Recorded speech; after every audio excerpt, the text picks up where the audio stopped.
Alrighty, for this next chapter, we're going to get in heavy with creating some templates that will serve you for the rest of your guitar playing life.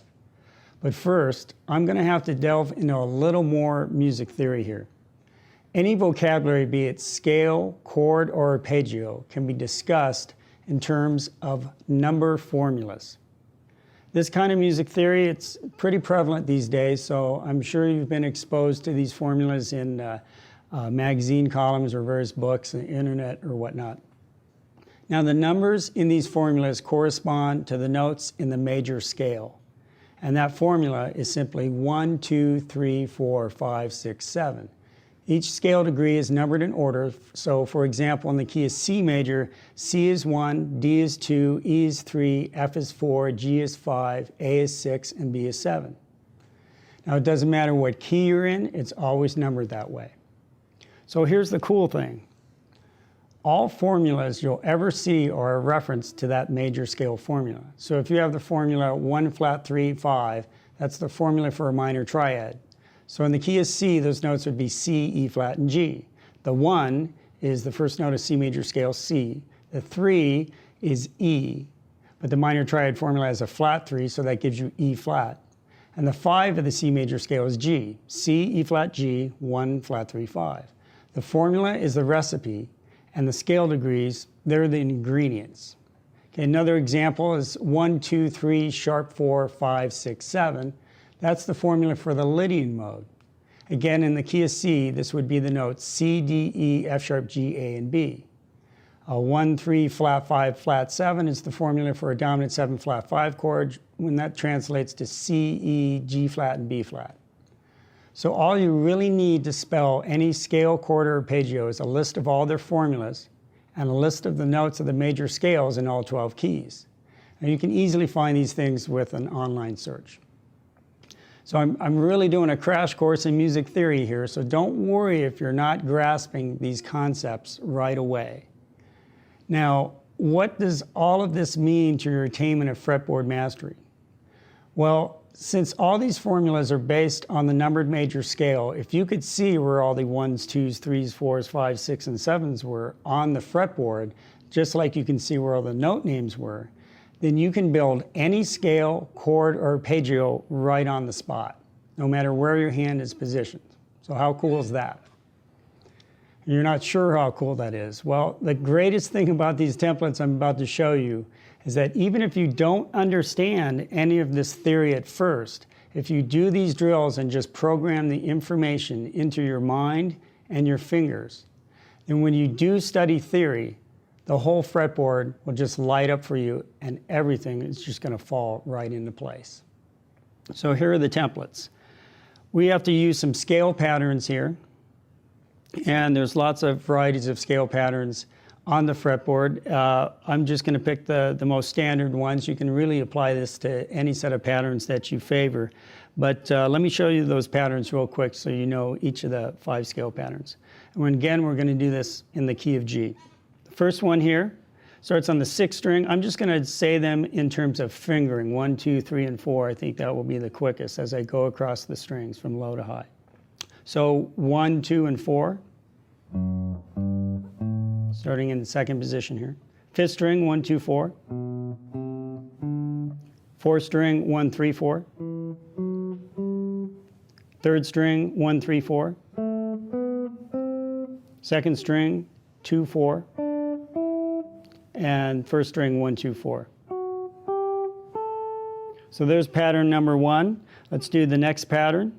I'm in 5th position, 1, 3, 4. The 5th string is 1 and 4, but only a whole step apart.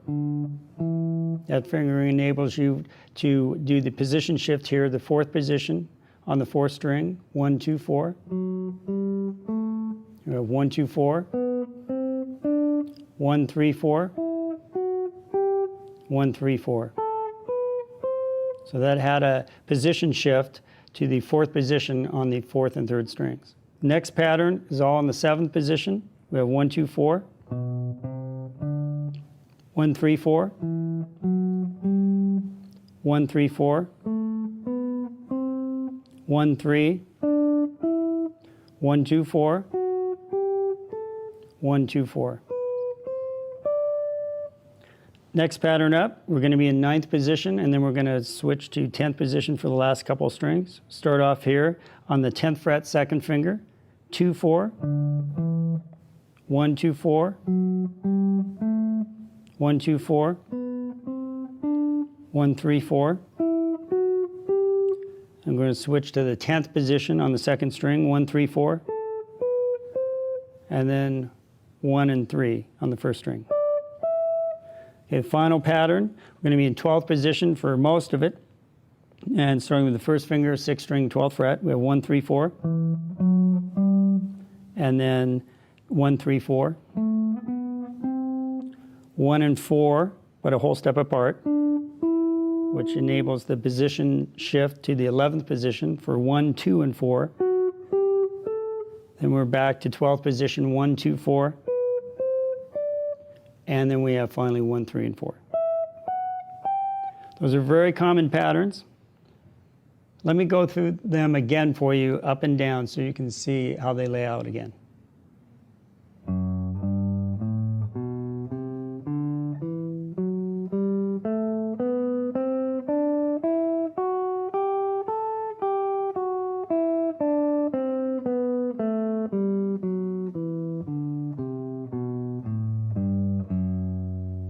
Now let's take a look at the tonic shapes that we looked at earlier. They're sitting right inside these patterns. So in this first pattern, we have that tonic shape. And that's how we know what key we're in. Okay, pattern number 2.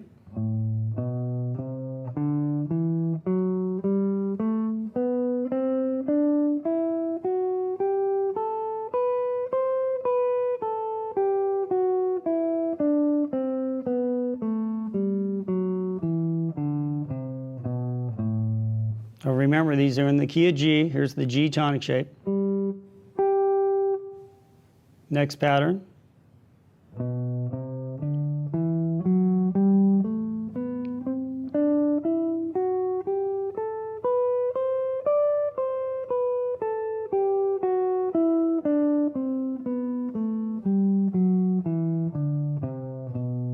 Now this pattern's tonic shape is right here. Next pattern up.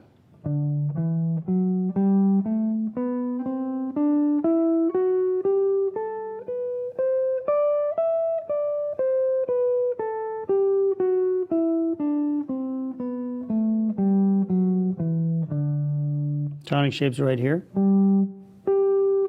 Finally, we have this pattern.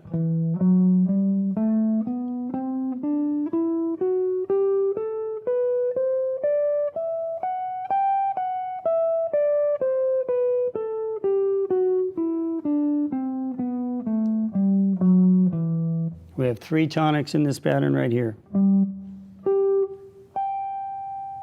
So there you go. There's the 5 patterns. One thing that might be good to do is to take, maybe if you have some blank neck diagrams, and to write them out so you can see the dots on the neck diagram, and then circle the tonics. That'll make for a good visual for you to reference these patterns as we work with them now. All right, so back to pattern number 1 here. We took a look at where the tonics were. Now those are the 1s. Now I'm going to go through the scale pattern and show you the rest of the scale formula. I'm going to play each note and tell you what number it is. So it starts on a 7, and this is in the key of G. Just so you know, G, A, B, C, D, E, F sharp is the G major scale. And again, the formula is simply 1, 2, 3, 4, 5, 6, 7. So here are the number formula labels for each note in all the patterns. First pattern is this. 7, 1, 2, 3, 4, 5, 6, 7, 1, 2, 3, 4, 5, 6, 7, 1, 2. All right, pattern number 2 starts on the 2nd scale degree. So we have 2, 3, 4, 5, 6, 7, 1, 2, 3, 4, 5, 6, 7, 1, 2, 3, 4. Next pattern up starts on a B. That's the 3 of the G major scale. So 3, 4, 5, 6, 7, 1, 2, 3, 4, 5, 6, 7, 1, 2, 3, 4, 5. Next pattern up starts on D, which is the 5th scale degree. 5, 6, 7, 1, 2, 3, 4, 5, 6, 7, 1, 2, 3, 4, 5, 6. Finally, on the 5th pattern, that starts on E, is the 6th scale degree in the key of G. So E is 6, 7, 1, 2, 3, 4, 5, 6, 7, 1, 2, 3, 4, 5, 6, 7, 1. All right then, now that we have everything labeled, you can come to terms with these scale patterns in a very deep fashion than just playing a bunch of dots and relying on muscle memory. Now you can actually think about any note and what its letter name is and what its number name is. So how do you get this stuff down? Well, again, we're going to do a drill, much like the other drills, where you call out certain notes and numbers randomly and just program this stuff in your head. And let's start with the first pattern here.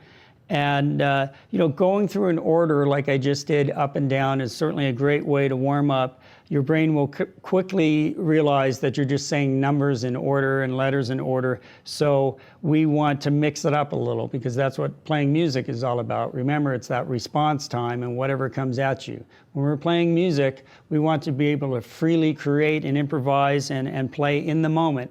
So you don't want to have to be thinking about this stuff. So we do these drills to train ourselves to be able to play any note that comes to mind, just like that.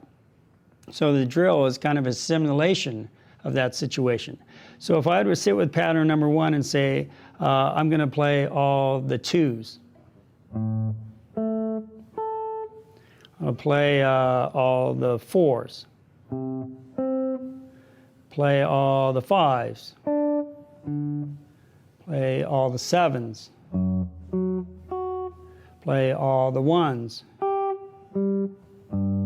Play all the 3s. Play all the 6s. You get the idea. Once again, I'm drilling myself, calling out notes randomly. And in this case, it's the scale formula degrees, 1, 2, 3, 4, 5, 6, 7. And you do this for a few minutes every day, and eventually it'll get locked into your brain where when you look at these notes, they'll have those 2 labels will just kind of be jumping out at you. You can do this same drill with the note names. Say I play all the F sharps, all the Ds, all the Bs. You could combine the 2 drills and say I'm going to play all the 6s, which are E's. I'm going to play all the 2s, which are A. All right, that was just with pattern number 1. And then, of course, you do that with the remaining 4 patterns. Once you've programmed that in, we take that up a notch, and then we're going to transpose these patterns and do the same kind of programming, but in different keys. And that's kind of interesting because what you're going to find is that there's some consistencies and some differences that will arise. If we take the pattern we just did and I move it to the key of B flat, just like we did in the transposition drills, the tonic shape is here. We move it to B flat, and then here's the pattern right here.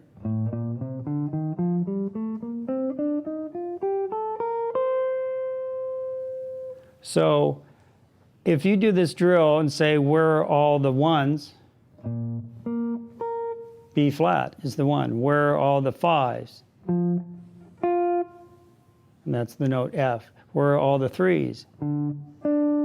Okay, so what you're noticing here is that the numbers, they're the same as they were down here, and they'll be the same no matter where you play each of the patterns. The numbers will remain the same. What's going to change, of course, are the note names.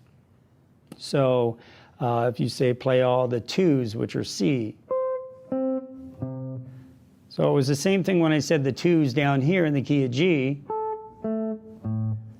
but the note name was different. Here it was A, here was B flat. So there's some more of that theory I'm talking about that it'll start to fall into place. We're just talking about basic labels of locations here. So it does help if you take fretboard neck diagrams and maybe write this information out. You can write out the numbers, you can write out the note names, whatever to give you maybe a visual reference to help you, but it's the drills themselves that will get it down. And when I showed you the tonic shape drills, don't forget to do those also with the scale patterns themselves, just even without calling out all the individual notes. You can simply do play patterns in different keys and get comfortable with that.